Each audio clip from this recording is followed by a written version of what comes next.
Welcome back to Retro Rebound. In today's video, we are hunting some monsters. We're going back throughout the entirety of the Monster Hunter series. Long time coming. We're gathering today to celebrate the release of Monster Hunter Wilds. Really excited about this one. I would say my love for Monster Hunter really blew wide open with Monster Hunter World, as we talked about in our individual retrospective on that video. The way they brought so many quality of life enhancements forward, at the same time as respecting the original Monster Hunter games, it was a sight to behold. But today, we're talking about all the Monster Hunter games. Everything from Monster Hunter Freedom on PSP to 3 Ultimate on 3DS, all the way to Monster Hunter Rise. We're going through it all, so get cozy. It's going to be a chunky video. Shout out to our editor Josh for handling back-to-back massive retrospectives with Yu-Gi-Oh! And Monster Hunter.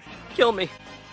Kill me. And ladies and gentlemen, if you're new here and you're into nostalgic or retrospective content, you're in the right place. Consider subscribing. The following video is sponsored by Opera GX. It's time to give your browser a facelift, and Opera GX is more customizable than ever before. I cannot wait to show you what they've got going on. Let's start off with the power of GX mods. You love Fallout just like me, right? This is my favorite series in gaming. Guess what? Watch me turn my entire computer into a terminal from Fallout. Everything from the background music to listen to me typing, even hovering my mouse over different icons. How about closing down tabs? It's literally the Fallout terminal. I can't get over it. There's also an official supported one for Cyberpunk, which is another RPG I'm a huge fan of. Take a listen to this.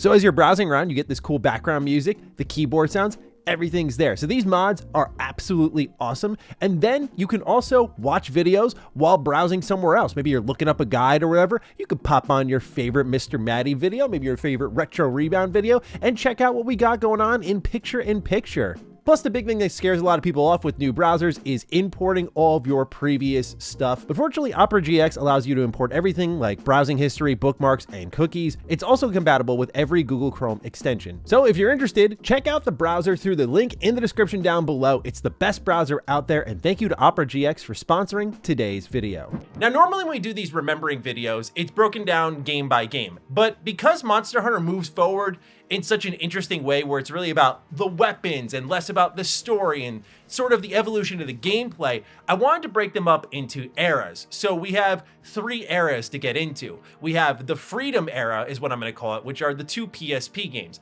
I'll explain why in a moment. Then we have the 3DS era, and last but not least is the modern era, which is featuring World as well as Rise. So let's start off with Monster Hunter Freedom and Monster Hunter Freedom Unite. Why are we starting here? Well, an enhanced version called Monster Hunter G released for PS2 in just Japan and Korea. Eventually, Monster Hunter Freedom would come out in the West, which was an enhanced port of Monster Hunter G, which was an enhanced port of the first ever Monster Hunter game on PS2.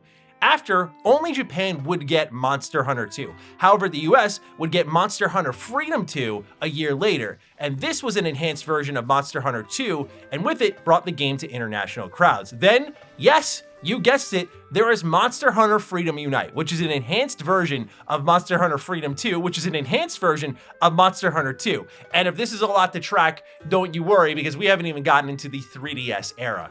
Now, I've been playing Monster Hunter since Freedom Unite, but they got me, y'all. Yeah, you can call me stupid. They got me. I bought this and this thinking they were different things. Little I know, I bought the enhanced version of this. I digress though, ladies and gentlemen. Monster Hunter Freedom Unite was my introduction to the series. I always remember going over my childhood best friend's house and he was playing Monster Hunter Freedom Unite. He was like so core to introducing to me so many cool games, from Morrowind to Crisis Core to Freedom Unite. And so this was his newest venture. He brought me into that world and I remember watching him and just slaying dinosaurs. I went, oh, this looks really cool. I think just because the blood and the gore really caught my attention, it seemed like very mature, and despite me being like under the age of 10, I still thought that was really cool. And so I eventually went to GameStop and picked this game up. And man, you want to talk about humble beginnings, just this tiny little village where it all began in my head. Not only that, but you know, humble beginnings in terms of gameplay mechanics that maybe didn't age as well, like contract fees.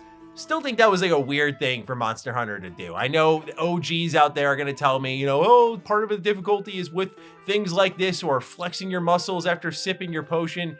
technically I really am a Monster Hunter casual, but yeah, I look at this game and I still love it. I think even visually, the game has aged kind of well. It still looks really great. When I was playing it on my PSP, I thought it looked really sharp. You know, the character models, the customization, the environments, you know, for this time, I was very pleased with what was there. Freedom Unite would bring in the weapons such as the longsword, the gun lance, the hunting horn, and the bow. This is actually some of the most additions of weapons we've ever seen in the Monster Hunter franchise, whereas something like Wilds, I'm pretty sure doesn't even bring in new weapons, but rather new combos with those weapons. So it's like fighting with the same cast of characters you've been fighting with for years in this one big penultimate Monster Hunter experience. But when you see this game adding 4 new weapons in, pretty intense stuff here. I really remember loving the longsword, but there is, I have to say, a level of toughness with playing this game, man. Like in Monster Hunter World, if we were to take a modern example that still respects the original, when you commit to attacking in a direction, there's no real correcting that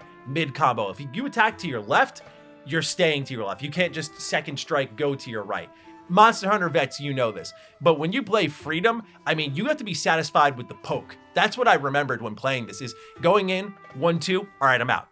1-2, all right, I'm out. But also humble beginnings in the loading screens. This worked really well for me in this time period because it made sense with the hardware. As I'll talk about the 3DS era, which I know Monster Hunter vets are not going to be pleased with some of my thoughts on those games. They're great. I don't really have a bad Monster Hunter game here, but I do feel like the 3DS games, as I'll talk about in a moment, felt like they were stuck with PSP ideas, but couldn't do world level stuff until they had that tech in mind. So they were kind of just stuck in the middle there, just a little bit, as we'll talk about.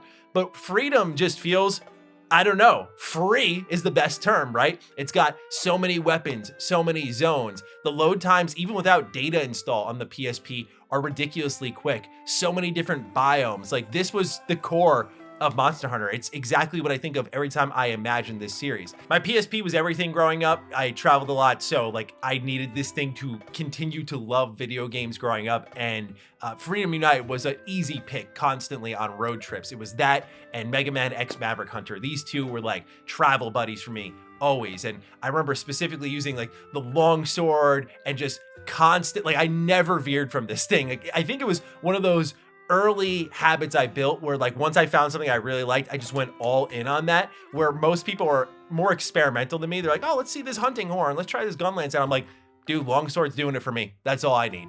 So even though we have Monster Hunter Freedom 2 here, let's at least take a look at Freedom Unite, complete in box, and then move on to the 3DS era. All right, let's begin. We have Monster Hunter Freedom Unite and Freedom 2. Let's just focus on Freedom Unite. This is the definitive version after all. This box art, by the way, this goes up there with Valkyrie Profile Lenneth for me, of just like box arts for the PSP scorched into my brain. Like there was always this Walmart kiosk that had the game set up forward facing like this. And I remember it being Valkyrie Profile, and then eventually this took the slot, and I just remember seeing them all the time. Anyway, back of the box says, in the world of Monster Hunter, you're never alone.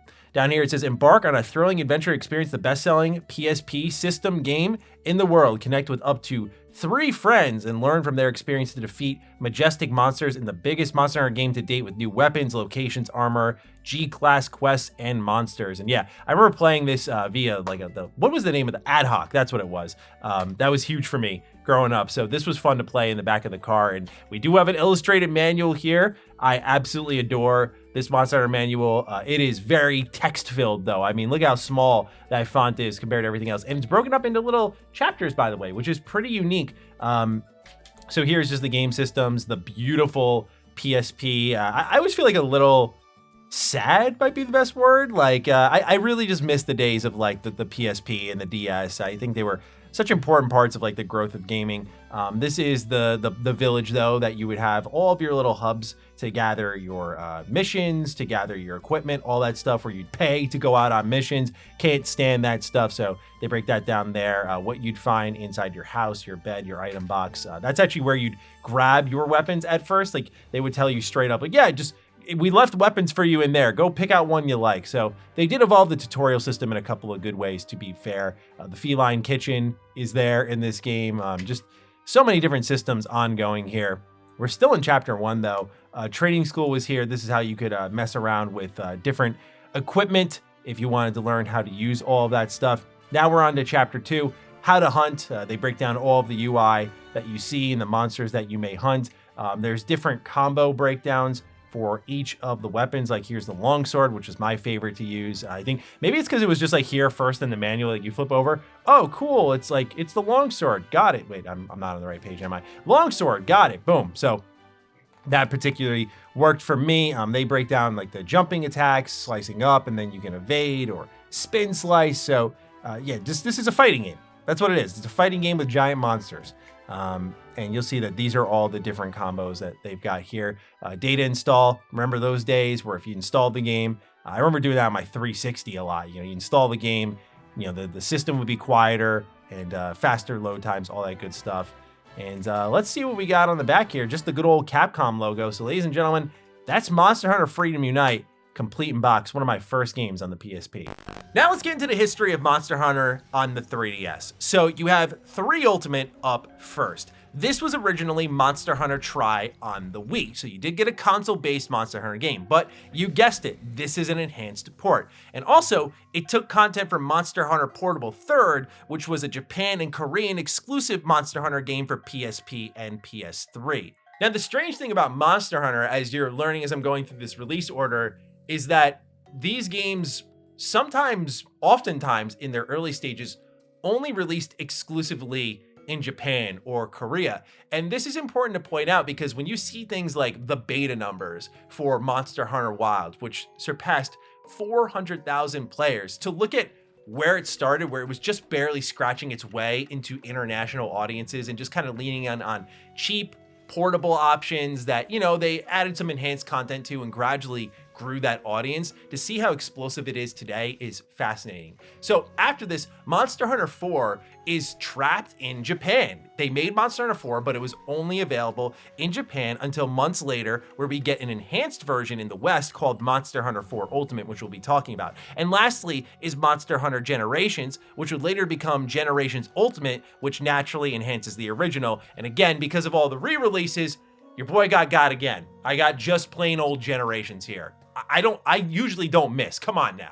But twice in one video, now you know how many releases there are here. It's crazy. So Monster Hunter has a lot of games, but to find the best version of it, hopefully I'm saving you a lot of research if you're looking to collect some old Monster Hunter games. So like I said earlier, this stretch of Monster Hunter felt like it was trapped between what it was in the Freedom series and what it wanted to be in world. You still had zones with a lot of loading screens, and admittedly, they looked prettier than ever, but it still felt very tight, very confined. There were a lot of long opening sections, despite Monster Hunter growing as a series, albeit not on the level that World would eventually bring it to. There was a lot of slow tutorials introducing you to everything, and I felt like by the point of 4 Ultimate or Generations, like, we could kind of step away from that and assume that the player knows what they're doing. We don't have to walk through baby's first mission and everything like that, and just kind of have an expert's route for things. I feel like that was one thing Monster Hunter didn't do very well as I went back to these older games.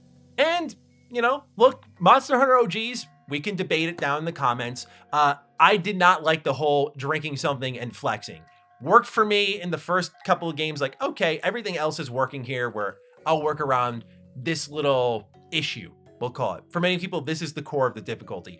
I say, get your numbers up. I say, get these monsters up, right? Like, that's what I say gets the difficulty up. I can walk and heal at the same time. This is like when Estus flasks let you heal in the Souls game for the first time while walking. You didn't stop and drink the potion. Those games were still difficult. So I don't buy into the whole idea that part of the difficulty was stopping and flexing after healing. It felt kind of cheap, especially when monsters were tail whipping me constantly. I was like, you know what? I don't like this part. So again, this series felt a little trapped. That said though, there are a lot of impressive CG cutscenes here. I mean, these games look amazing for 3DS titles. And by the new 3DS, I mean, it just looked absolutely incredible. Now, Monster Hunter 3 would bring my favorite weapon in the series to the forefront, and that was the Switch Axe. I had so much fun messing around with the Switch Axe here in 3 Ultimate. I just thought this idea of switching between something that does like heavy cleaving damage to the stylish slashing and elemental abilities of the actual sword part of the Switch Axe was so cool. And this would be a key weapon that would evolve throughout the series, but it was first introduced here. And I just had so much fun with it. Then there was 4 Ultimate. Now, 4 Ultimate and Generations would bring in respectively the Charge Blade and the Insect Glaive. And the Insect Glaive was a blast. It was actually one of my favorite weapons to use in the game here behind me, Monster Hunter Rise. What's also really impressive about 4 Ultimate is it plays in 60 frames per second if you have the new 3DS. And this is a rarity. So I was very impressed on just like a technical level with these 3DS games. And no doubt, I mean, look, what I love about buying portable games on eBay is I get to see other people's save files and see how hard they went. I loaded up Monster Hunter 4 and I saw someone had 270 hours in it. That is the lifeblood of Monster Hunter right there. It is the content. This is a series that's defined by content is king. Look, I know a lot of games nowadays are bloated, but Monster Hunter and as a series, especially on portable devices, I always thought thrived because you would pick it up, do a quick hunt or two, put it away, and you just play this game every day for months. Like that's what I did for Monster Hunter Freedom Unite. The sleep mode on PSP was clutch. Okay, I'm done with a hunt. Okay, we're at where we need to go after traveling, put it in sleep mode. I save my game, pick it up later. That is what Monster Hunter was built on. I like console-based Monster Hunter, but I love, as we'll talk about with Monster Hunter Rise, portable-based Monster Hunter. And when you look at someone in that save file who did everything, it was very much eye-opening of like, that is what people are here for. The amount of monsters, the amount of challenges, multi-monster hunts that were packed into this game. Like 4 Ultimate is for many people like the peak of the series. 4 Ultimate also explores the idea of a virus that's like infecting these animals. And so for many people, this was one of the few, if not the only time Monster Hunter had like a story that kind of captured people a bit. So I don't want to sound too slanderous despite my critiques, but Monster Hunter really is a content is king series and combos are king. And in these games, we also got the Charge Blade. What I personally loved about the Charge Blade was you had these 2 options, right? Like sword and shield, but then it would turn into a massive axe that would lay on the hurt. And obviously you use that when the monster is exposed, weakened, right? Which is that risk reward that Monster Hunter is all about. But I think the best Monster Hunter weapons also have a level of an economy attached to them. Like I talked a bit about my switch axe. The switch axe is always building up this elemental charge in the background based on how you're comboing. And so what I love about a weapon like the Charge Blade is it has a similar thing with the files. And then when you put it all together, your ability to min-max your damage is crazy. And so again, that's what I think defines Monster Hunter is the content, the crazy combos, the combination of it all, and just how efficiently you can hunt, especially if you like that grind, right? We don't even have to get into the grind. We know Monster Hunter is all about getting the loot, or as my buddy Carrick put it perfectly, wearing the skin of the thing you just hunted and showing up to their house with it on and being like, hey, what's up? I'm here to hunt you too. I also like how Generations switched it up a bit during this era, you know, messing around with it, the different styles, the different abilities, almost like a class-based structured. I could see some people having issues with how narrowed it may have felt in that regard. But as I was going through all these games, just remembering my time with them or experiencing them for the first time, it was appreciated that Generations was like, you know what you're doing, go get them. But really out of everything here in the 3DS pile, I think 4 Ultimate was just the most impressive. It just took everything 3 Ultimate did, carried it a mile further, more weapons, more monsters to hunt, insane amount of content here, like total bang for your buck. Because remember, we're not even talking like $60, $70 games at this point. We're talking like 40 at launch. This is an incredible value for what you get out of it. So those are the 3 Monster Hunter games on 3DS in their ultimate versions. Let's take a look at them complete in box and enter the modern era. How about 3 unboxings in one? We have 3 Ultimate, 4 Ultimate, Generations. Let's start off with Monster Hunter 3 Ultimate. The back of the box says, discover the epic world of Monster Hunter, journey through more than 200 exhilarating quests, battle larger than life monsters with a new lock-on target. Huge deal, right? Forge hundreds of weapons and armor, customize your playing experience on the touchscreen, don't hunt alone, single player with 2 AI companions or up to 3 locally. So yeah, very co-op focus here. The AI companions are great. What was also great is what they mentioned here with the customizable touchscreen. So a lot of the UI improvements here, I think of like the Wii U a bit, where that second screen experience went a long way. You got the Club Nintendo slip in here if you're interested in that. But otherwise, you know, that manual we got before with Monster Hunter Freedom Unite, I mean, at least this year, little illustration, not too bad, but just basic quest controls like, hey, you've done this before, haven't you? We have all these systems in game. And that's it. In the back here, speaking of Wii U, there you go. Monster Hunter 3 Ultimate, don't hunt alone, right? So ladies and gentlemen, that's complete in box for Monster Hunter 3 Ultimate. Then we get into 4 Ultimate here. The back of the box says big game hunting. Then battle menacing new monsters, craft new weapons. They all like sound the same, right? And explore unique locales and villages as you search for the source of a mysterious virus. All right, here on the inside is literally just a paper slip. Yep, less and less as the years go on. You're seeing the evolution or lack thereof of manuals, but that's complete in box Monster Hunter 4 Ultimate. Great to have that in the collection. Awesome game. And then Monster Hunter Generations. What could they say on the back? A hunt for the ages, slay deadly new monsters, and craft epic weapons. Yeah, you guessed it. That's right. Master 4 distinct hunting styles and unleash powerful new abilities and hunt with up to 3 other players in co-op. Here on the inside, same deal, unfortunately. Just one paper slip. Not much going on for the manual, but that, ladies and gentlemen, is the trio of unboxings here for Monster Hunter on the 3DS. Let's do a 2 from 1 here for the modern Monster Hunter games. Obviously, not much to go through here. Like I showed off with World, you have the Horizon Zero Dawn content that's being promoted for the PlayStation. Obviously, PS4 was just slaying it with exclusive deals everywhere at the time. A new world awaits. I wonder if they're going to say it. Are they going to say we can hunt epic monsters and craft weapons? Let's find out.